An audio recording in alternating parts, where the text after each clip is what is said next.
We love our portfolio, and as you said, we've guided to 4 to 6% growth next year. We feel good about the outlook of this business. You can always strengthen a portfolio. So in the last couple of years, we made a few divestments.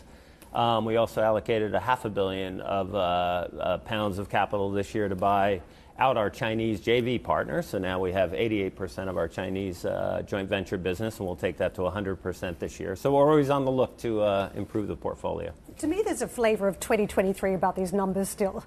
You've got a huge reliance here on price, 3.7% as we talk about that organic revenue growth versus the 1.3% of the volume mix. Is that sustainable as you talk about 4 to 5% organic revenue growth next year? Will it be pricing again that does the heavy lifting? Yeah, we fully expect pricing and volume to be more balanced as we go forward. And if you look at our Q4 results, actually pricing was 2.7 and volume mix was 4.1. So we've seen the shift now to more volume growth. So as we go to next year and we look beyond, we expect more balance. And we think about balance 60-40, 40-60 price volume.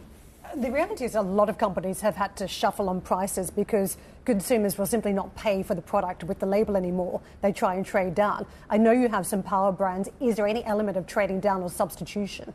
Yeah, when we look across the business globally, we'd say that overall we're not seeing trading down in mass. Now that is different by category, by country. So we have some brands like smoking cessation brands in the U.S. are quite high price, so we've seen a bit of trading down. But overall, we're growing share versus private label in the U.S. environment, and we're seeing no trade down across the business from impacting the overall business. I think about toothpaste. It's not possible to substitute toothpaste yet, is it? People still go for the labels because they want the surety around that it's actually going to do its job. I'm just wondering. I mean, I know a couple of big labels, and I can't imagine going for some sort of home label to substitute for those. Yeah, well, first of all, you're right, because private label almost doesn't exist in the toothpaste category. We are a premium product, so Sensodyne, for instance, is our big brand.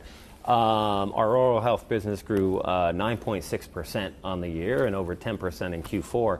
And what we find with Sensodyne, which is a fantastic brand, it treats sensitivity, which is a real therapeutic issue for folks.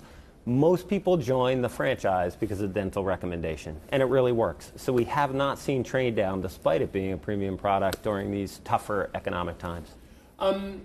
We're having a lot of conversations about China at the moment as well, and about when China comes back and how it comes back, and is it going to come back a very different China? And I think the answer to the last question is yes, it's going to be different how consumers spend their money, what they prioritise. Vitamins, minerals, supplements, all that kind of side of the business, I think is going to be part of a sweet spot of the Chinese looking after themselves if and when they start spending more money as well. What are your thoughts there? Yeah, so as I mentioned earlier, we've now invested £500 million of capital in China to get more control of our joint venture, and total we'll take 100% of that this year. We're quite optimistic about China. So what we see across oral health, across OTC products like Fenbid, which it would be ibuprofen and contact, cold and flu.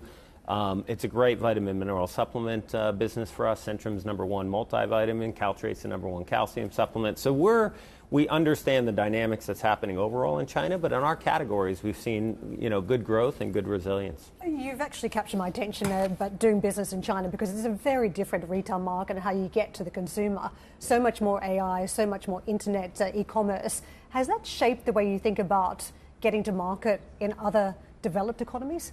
Yeah, well, first of all, you're right. If you think about our spending of media and how we reach consumers, it's well over 80% of our spend is in digital channels. It's just the way business is done there. So we do leverage our China business to get those learnings and understand how we can reapply elsewhere.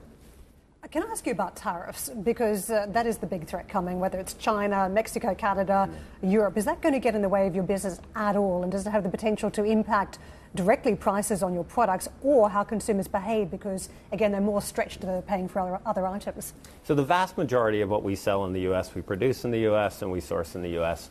Almost nothing from China or Mexico comes into our U.S. business. We do have a plant in Canada, so we're working through what that impact might be, and we have some things that come in from Europe. But overall, and relative what I've seen from other consumer companies, we're relatively low exposed on tariffs.